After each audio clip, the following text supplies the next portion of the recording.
Tu vois High School Musical? Ouais. En fait, t'enlèves toute la musique là-dedans. Et en fait, les clichés, c'est pareil. Mazarine, Mazarine, elle a 16 ans. Et dans moins de semaine, en fait, elle part aux États-Unis pendant une année. Elle part à Pittsburgh, en Pennsylvanie. Je vous présente Maëva, elle a 16 ans. Elle revient tout juste des États-Unis où elle est partie un an près de Chicago. Et vu que t'angoissais, comment ça s'est passé ta rencontre avec ta famille d'accueil? Mais en fait, ça a hyper bien passé parce que ils sont arrivés, tu sais, ils avaient hyper hâte de me rencontrer, puis moi j'avais hyper hâte de les rencontrer. Et puis en fait, t'arrives, puis en fait, c'est pas la même chose qu'ici en Suisse, tu fais pas genre enfin tu sais, tu fais pas la bise, tu fais pas 3 bisous sur les joues, mais en fait, tu fais un câlin. Du coup, j'étais un peu genre, qu'est-ce qui se passe? Et du coup, tu sais, c'est un peu bizarre parce que t'as quelqu'un qui te fait un câlin, tu te connais pas, t'es là, bon d'accord. Les clichés qu'ils te donnaient par rapport à ici. Mais en fait, moi, ils pensaient qu'on était tous banquiers, dentistes et médecins, qu'on était tous pétés de thunes, qu'on skiait pour aller à l'école, qu'on se rasait pas sous les bras aussi. Ils pensaient quoi? Ils pensaient qu'on se lavait pas, en fait. Un étudiant qui m'a écrit en me disant qu'ils avaient des longues journées, mais tu commences tôt, tu finis tard ou... Normalement, tu commences les cours à 7h30.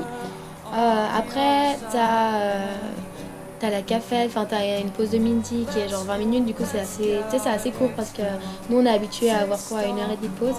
Et ensuite après tu reprends les cours jusqu'à 2h30 de l'après-midi. Donc ça c'est assez court comme journée, mais après il y a beaucoup de gens qui travaillent, qui ont un petit job, par exemple au McDo ou je sais pas où. Et ils travaillent là-bas normalement jusqu'à la fermeture, du coup je sais pas, à 10h. Ou alors il y a d'autres gens qui font du sport à l'école et du coup ils ont 2-3 heures d'entraînement par jour. C'est quand même des journées assez lourdes pour des étudiants là-bas. Le but premier en faisant ce voyage, c'était que tu apprennes l'anglais. Ouais. T'as réussi? Well, I don't want to show off, but I can speak in English whenever I want to, so C'est quoi les trucs les plus bizarres que t'as vécu, enfin que tu vivrais pas forcément en Suisse? Franchement, en fait, tu vois, au début, nous, on allait tout le temps dans les fast-food et des trucs comme ça. Et là-bas, en fait, t'as un verre que tu payes, je sais pas, à 80 centimes. Et après, tu peux avoir des boissons à gogo. Et moi, je savais pas. Du coup, au début, tu sais, je buvais mon coca lentement. Je me suis dit non, mais c'est tout ce qu'on a. Et en fait, après, quand je me suis rendu compte, je me suis servi genre 1500 fois avec ça. Et c'était assez incroyable. C'était un peu la période paradis de ma vie. Toi, il y a un moment où t'as eu envie de rentrer? Enfin, tu sais, de toute façon, à chaque fois que t'as un coup de bus, t'as envie de rentrer parce que. Enfin, c'est comme ça, tu vois, t'as envie de sauter dans un avion et puis. C'est bien que tu puisses pas parce qu'au fond, si tu pouvais vraiment, ce serait vraiment une expérience de merde, tu vois. Du coup, c'est bien d'être loin de ta famille un peu à un moment, ça te fait bien rendre. Je pense que ça aide beaucoup en fait, parce que tu t'en prends plein la gueule pendant cette année quand même. Tes émotions, elles sont multipliées par 1500 et puis elles bougent de haut en bas comme ça tout le temps. T'as l'impression d'avoir tes règles H24 et je veux dire, t'apprends beaucoup de choses sur toi-même en fait. Et puis tu te connais mieux toi-même, puis tu connais un peu ton entourage mieux. Parce que t'as vécu comment ton dernier mois? Enfin, tu devais te dire, il me reste 3 semaines, 2 semaines. Ouais, c'est ça. Et c'est le jour J. C'est ça, et c'est le jour J. Non, mais en fait, tu fais vraiment, genre, tu comptes les jours au bout d'un moment.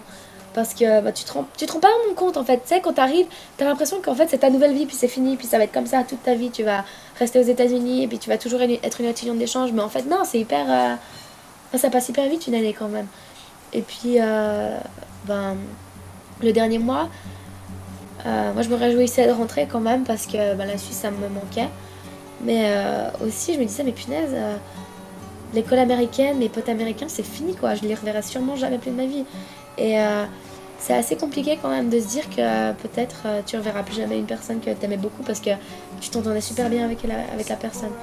Et c'est difficile en tant qu'ado de se dire merde c'est fini quoi. Et puis de dire au revoir à une phase de ta vie parce que voilà, on n'a pas tous les jours 16 ans j'ai envie de dire. Et ce genre de choses ça t'arrive pas 4 fois dans une vie quoi. C'est quoi la question qu'on t'a posée le plus en rentrant? Alors, comment l'Amérique?